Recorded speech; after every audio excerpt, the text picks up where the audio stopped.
not all intellectuals are hot girls, but all hot girls are intellectuals. I remember reading this book on the plane and thinking, wow, if anyone could get a glimpse into my head right now, they would actually think I need to be sent away. Like, they would think I need to be put down.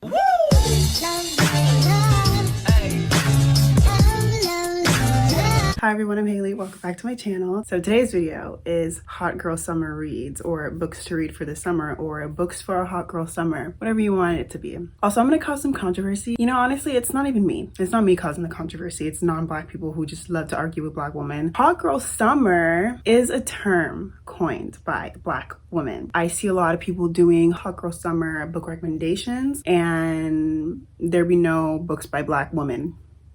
It's giving weird. I'm sure some of y'all haters are like, who cares, just books like hot girl summer, like stop bringing race into everything. Black people can never have anything, like literally ever. Mina over at Mina Reads talked about this way better than I did, so I'm gonna link her videos down below. A lot of people have been doing this video, but I was most inspired by Carly over at Uncarly, so I'm going to link her video down below. Before I literally have heat stroke because of how warm it is in here, I'm gonna start the video. Okay, I know I look different, but the reason being is because I looked back at the footage and the books that I recommended and I just wasn't satisfied. So I'm going to be including some more books here. And then also at the end, I'm going to talk about some books that I want to read. So first up, we have my favorite author ever, Toni Morrison, and I'm recommending Beloved and The Bluest Eye. Both of these books are traumatic. They're literally about generational trauma and the Black experience in America and what it's like to continue living in a world that hates you, was never made for you, and also continuing to hold on to the trauma that is having a past in bondage and slavery. So very traumatic. But the reason why I picked The Bluest Eye, because this book is specifically about Black womanism and like what it's like to be a Black girl in America, because the Black woman is one of the most vulnerable, unprotected beings in the United States. And so this book examines that idea. This book specifically goes into the issues with how whiteness pervades like literally everything in America, and how even as your own person, as a Black girl, you're gonna have these feelings that you're inadequate and you're not. It's not even just about beauty, but for this book specifically, it talks about a Black girl who wants blue eyes and who doesn't feel like she's pretty enough or valued enough as a Black girl, and so she wants to have these like whiter traits. It's a very hard read, but I think it's very important. This is one of my favorite books of all time. And then Beloved is specifically about a family who has escaped slavery and is now being haunted by the trauma of their past. It's based off of this woman who killed her child as a way of protection to prevent her child from having to go back into slavery, and basically proving the idea that death is better than being a slave. I just think that everyone should read Toni Morrison. I don't think that you can have a hot girl summer without reading one of the best Black writers of all time. So you need to read Toni Morrison this summer. Another phenomenal Black writer that you need to read in order to have a hot girl summer is Zora Neale Hurston, Their Eyes for Watching God. This book also is, I feel like, the epitome of Black womanism, because so many people, like back when this book was originally published, were like so anti Zora Neale Hurston because she talked about things that people like thought were taboo and like should not be discussed. Like she talks about sexuality, and specifically like for Black women who are so hypersexualized and just vulnerable, she talks about all the things that no one wants to talk about with like Black women's sexuality, Black women being comfortable in herself and being able to stick up for herself and being comfortable in relationships. I feel like this book is great because it follows a Black woman who refuses to live a hollow life of bitterness and depression just because she's Black. She's like, no, I'm gonna live my life. Like, I'm gonna do what everyone does not expect the Black woman to do, and I'm gonna break free of all these stereotypes, and I'm just gonna do me. They really thought that Zora Neale Hurston was like the devil for writing this book, but she did a lot for Black women. Black women invented hot girl summers, so you need to read about Black women, and I think you need to read the classics, but also read some modern stuff. I have some more contemporary works coming up. There are so many ideas that you have in your head that you can't even begin to unpack. This book makes you examine all of that. Moving out of the classics, I'm gonna give y'all something a little bit more contemporary. Next hot girl summer read, Yolk by Mary H.K. Choi. It follows two sisters who, after a long period of being like estranged and distanced from each other, they're forced to come together when one of the sisters finds out that she's sick and she basically like needs help and like more assistance, and she just needs support. It really is just about two people coming back together and trying to reconcile and like heal old wounds and go over the trauma that, you know, sometimes they didn't even know they had. So this book is heavy on the generational trauma. It's heavy on the family dynamics and trying to mend relationships within yourself before you can even begin to unpack why your external relationships aren't working. I feel like it's very introspective and really makes you examine yourself, but like through the eyes of these characters who are going through a lot of big life moments. Definitely check the trigger warnings before you read this book though, because it gets very heavy in some parts. I also want to recommend Acts of Desperation by Megan Nolan. This book is kind of similar to the last book in the sense that it's really heavy on the internal conflict and the flaws that you have, and how those flaws, if you let them fester too much, are literally going to ruin everything, not just with yourself, like outside of yourself, with other people. And so this book follows this woman who meets this man, and then they have like a really dramatic, conflict-filled love affair. This book is like so wild because the main character is someone who is deeply, deeply flawed. Like, and she knows it. She acknowledges it, and like she tries to fix it, but at the same time, she's aware that it like takes a lot of work, and she's not really willing to put in that work quite yet. Like, she's not in that part of the healing process where she's ready to put in the work and like to make her life better. So she does a lot of really terrible things. Like, she's not a great person, but I just love how this book is not afraid to lean into the hard parts of life. This book is literally a depiction of what it's like to be at rock bottom and what it's like to know that and not know what to do to get out of it. I mean, it's like wild to see, but it also is like kind of freaky because it's like this could happen to anyone, and it's really real to know that you can be in a bad place and not know how to turn things around, and know that when you're in a bad place, you hurt not only yourself, but the people around you. And I feel like this book is very realistic in terms of how it depicts that. It depicts various forms of desire, love, and lust. This is another book that I feel like is perfect for female rage and just exploring like femininity and feminine desire. So I really love that. I've been super into books depicting female rage. I have one more recommendation, A Certain Hunger by Chelsea Summers. I feel like this is like the hottest, most unhinged girl shit ever, because this book is about a woman who kills men and eats them. I just love a book about a woman killing men,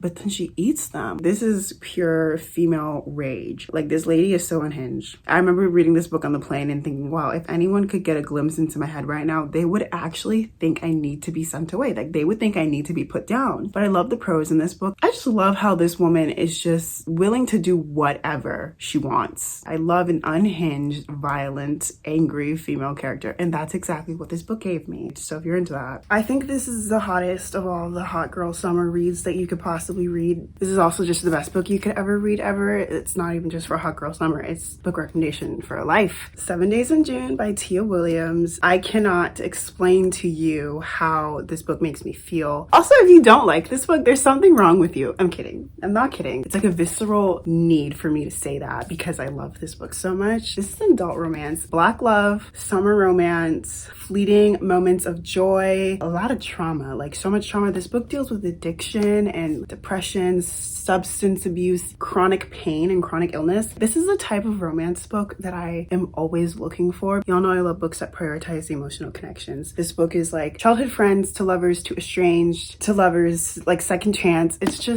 so good. It's so good. It also has single mom. This book is actually a masterpiece. It's steamy, it's emotional. I don't understand why the romance girlies don't be talking about this book because, well, I know why.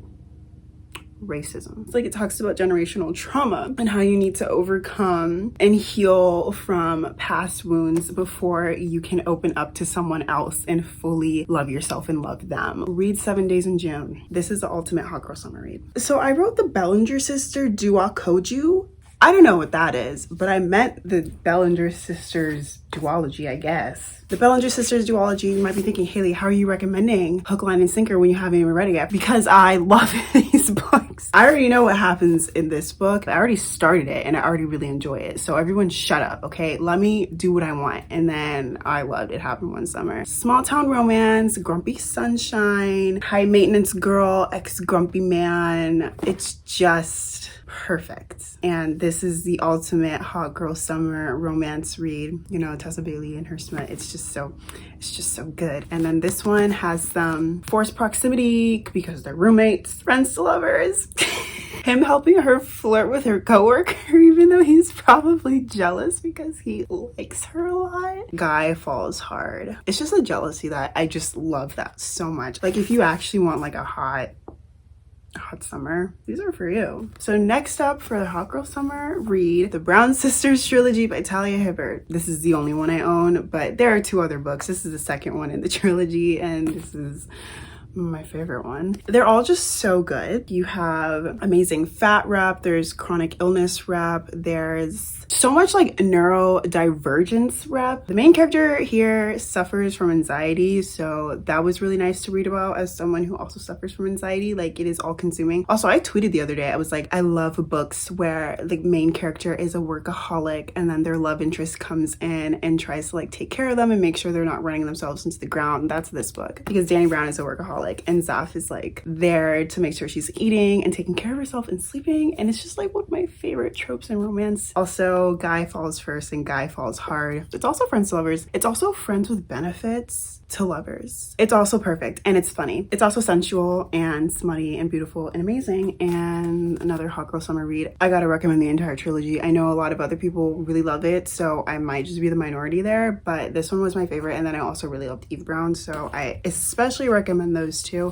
It's just so good. So good. Next up, I have a book that doesn't fit with those other books at all, but I was like, I need range in this video because some people don't like to read romance books. I got you. The next book I have is A Dictionary of Obscure Sorrows by John Koenig. This is a great book because it's a dictionary, but it reads like poetry. It defines new words for emotions and experiences that we all feel but don't quite have the language to express. I don't know if it's just because I am a nerd and I was an English major, but I just really love language and I love the different ways that we can all experience the same things but kind of feel different ways about them and have different ways to define them. I don't know, when I think of summer, I think of like new experiences and new sensations, and this book is like full of new ways to define those experiences that you might have over the summer. So great hot girl summer read. Not all intellectuals are hot girls, but all hot girls are intellectuals. Hotties rise. That is a great segue into the books that I want to read. For my hot girl summer, I want to read books centered around female rage and just like women in general, but mostly female rage because I want to see the anger, the anguish, the things that women have been told their whole life they're not allowed to be. That's what I want to read about. Okay, so the first book I have is actually one that I don't see people talk about a lot, mainly because I think it just came out like a couple months ago, but also because, I don't know, I think people are scared. I'm scared because I found this book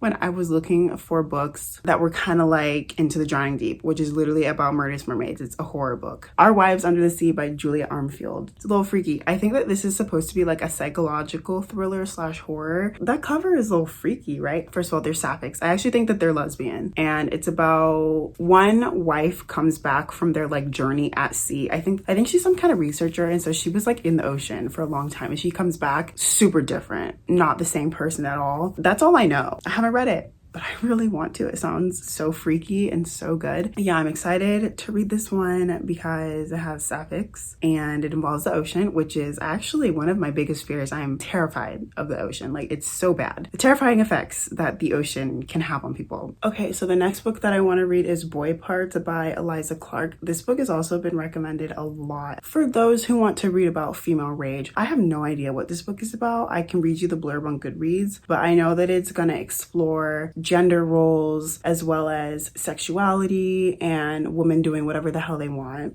So that's what I'm here for. I also heard it's a dark comedy or a black comedy, so that's fun. This is what it says on Goodreads. Irina obsessively takes explicit photographs of the average-looking men she persuades to model for her, scouted from the streets of Newcastle. Placed on sabbatical from her dead-end bar job, she's offered an exhibition at a fashionable London gallery, promising to revive her career in the art world and offering an escape from her rut of drugs, alcohol, and extreme cinema. The news triggers a self-destructive tailspin, centered around Irina's relationship with her obsessive best friend and a shy young man from her local supermarket who has attracted her attention. So, I mean, I don't know. It sounds like it's going to be a lot of self-destruction, but also just women doing woman things. And I'm going to support her. If she wants to kill someone, that's fine. Like, I just got a book the other day that literally was talking about a woman killing someone. Why am I always trying to read about women murdering people? That's like something that maybe I should examine. Okay, and then I also want to read Tell Me I'm Worthless by Alison Rumfitt. This is like a haunted house novel drawn from like gothic literature, but also in the queer space, which sounds amazing. The main character seems to be a self-destructive woman trying to figure things out. Like, she literally is like drinking herself to sleep. She has like awful trauma that she's still trying to work through. And it's like, not only is the house haunted, but her life is haunted. Like, she's living a haunted existence. This book seems like it's gonna give me beautiful, evocative prose. It seems like it's gonna be a little spooky, a little freaky, which I'm here for. So I also want to read Animal by Lisa Taddeo. This book is actually described as being a searing depiction of female rage. It literally has a sentence, killing men in times like these. So, you know, I'm excited for that. It's about a woman named Joan who has been enduring these terrible acts of men for her whole life. Then shit hits the fan and she decides she's gonna do something about it. It seems a lot like she'll be dealing with her past traumas and trying to make sense of them while also being angry.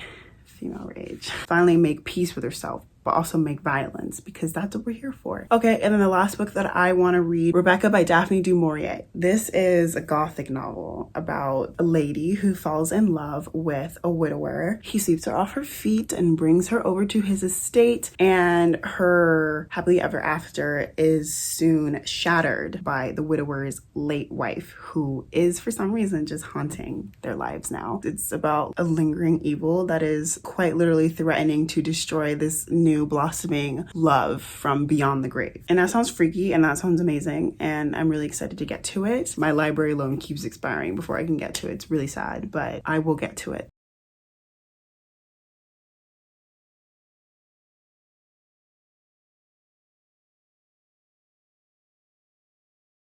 Those are all the hot girl summer reads that I have. That's a lie. I have way more. It's just I'm not going to talk about 300 books in this video. So if you want more hot girl summer recommendations, then follow me on Instagram and Twitter. I'm constantly talking about books I'm obsessed with there, and you're going to see all the books that I read this summer there for sure. But yeah, you can also add me on Goodreads and Fable and join my book club, link down below. Thank you so much for watching. I really hope you enjoyed this video. Let me know what you think about these books and which one you're most excited to read. And if you have any hot girl summer reads recommendations for me, let me know, because I'm always looking for more book recs. Thank you again for watching. Don't forget to like this video, comment down below, subscribe to my channel, and I will see you next time with another video. Bye.